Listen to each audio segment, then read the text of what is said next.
Hey guys, today we'll be taking a look at the Cardcaptor Sakura movie releases on Blu-ray from Discotek Media. So this isn't the first time that these movies have seen a release here in the States. Both were released back in the day on VHS and DVD from Pioneer Entertainment. They later became known as Geneon, but of course when they closed their US division, a lot of their titles went out of print. So luckily, Discotek took up the responsibility of releasing the movies here for us on new Blu-ray releases, which is very cool.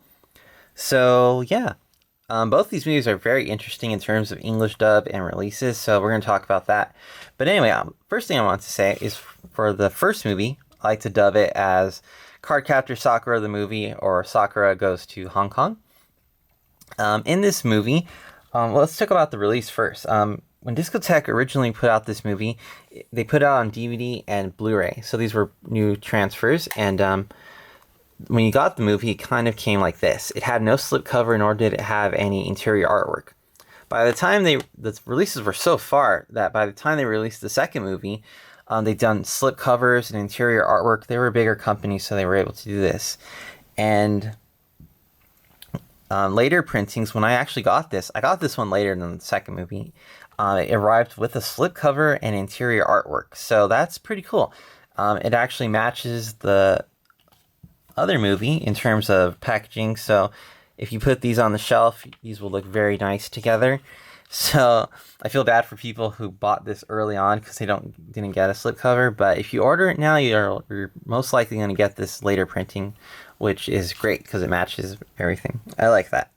But anyway, here's Sakura in her outfit from the first movie, and there's Kero on her head, and with the Sakura petals falling behind her very nicely. Here is the spine, if you guys can see that right there. Here's the back. It says, across stormy waters, a forgotten love still burns. So here's Sakura, and then some screenshots. You got Shanron right there, Madoshi, and yeah, one of the Clo cards, and Kero. Kero's unfocusing. Tomoyo right there. Of course, here are the extra features. You got some movie trailers, commercial spots, and an English trailer.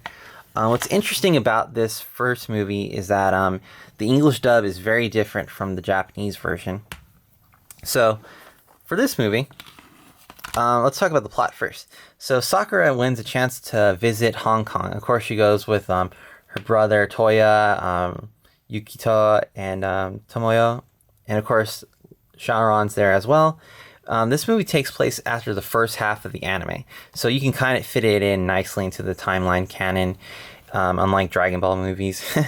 But anyway, so this force or some kind of spirit is drawing Sakura. It puts her in a hypnotic daze, and it draws her into this well. Within the well is this like vengeful spirit named Madoshi, and it's an actual past acquaintance of Clow Reed.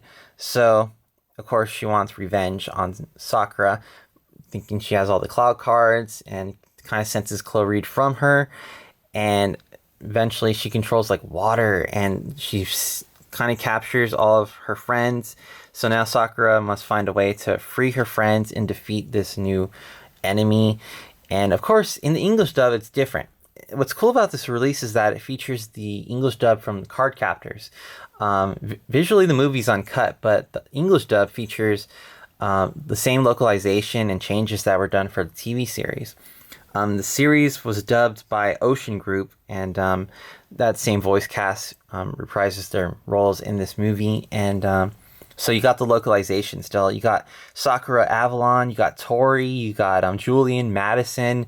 All those kind of name changes are in this movie. Even the music is different in here. They even put like pop songs and stuff, which are in English. But if you were a fan of Cardcaptor Sakura, you grew up with that version of the movie, it's on here. And it's kind of fun to check out both versions. So the Japanese version is very different as well, being the original. But I watched both, and I liked both. And it's kind of cool to have a remnant of the past Cardcaptors dub on here. So yeah, there you go. The antagonist's motivations are different. Of course, in the English dub, she wants revenge. And in the Japanese version, it's more subtle and more love-themed. So that's interesting. So both of them are worth checking out. If you grew up with the original Cardcaptors dub, then that should be fun. but the Japanese version is probably like the best version to check out. Anyway, here's the inside of this. Here's the interior artwork that was not on the first Blu-ray release, but it's on here. It's mostly the same image, but I still appreciate that they actually went back and did this. So there's the first movie. Here's the second movie, the sealed card, and this actually takes place at the end of the anime series. So at the end, Shaoran confesses his feelings towards Sakura, and in this movie some time has passed, but now Shaoran returns to town and they do this school play together. And during the whole movie, Sakura is trying to find the courage and trying to find her feelings for him, or try to express herself. During this time, there's some kind of new card that shows up, the nothing card, and it starts making other Sakura cards disappear and makes part of the town disappear, all the people disappear. So it's kind of Sakura has to race against time to stop her and restore everything.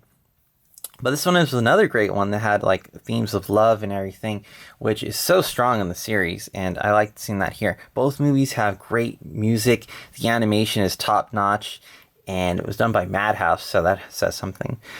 For this one, when it was released by Genion, I really like the cover here. You got Shaoran and Sakura in their costumes that they are in the movie, the Sakura petals falling behind them. The spine matches the first movie release. Here's the back. This was actually for the play. This one actually has the Leave It to Karo short, which is very fun. It's a funny Karo kind of centric little short. And here's some screenshots. Pretty cool. Summary, theatrical trailers, Japanese promo spots, that kind of thing. So for this English dub, when it was released by Genion, this was their first faithful adaptation of Cardcaptor Sakura. For an English dub, they got Bang Zoom to do the ADR, and so it featured a new cast that at the time we hadn't heard from. So all the names are restored in its original Japanese format.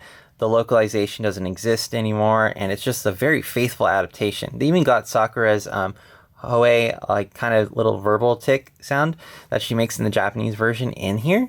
So that's very cool. And really appreciated that. First faithful adaptation since like before Clear Card came out. So just fun. That was a very cool thing to do. Here's the back, which features different artwork, and of course, you know, here's the disc right here. And that's it, guys. I hope you enjoyed this little review on the Cardcaptor Sakura movies. They are released from Discotek Media.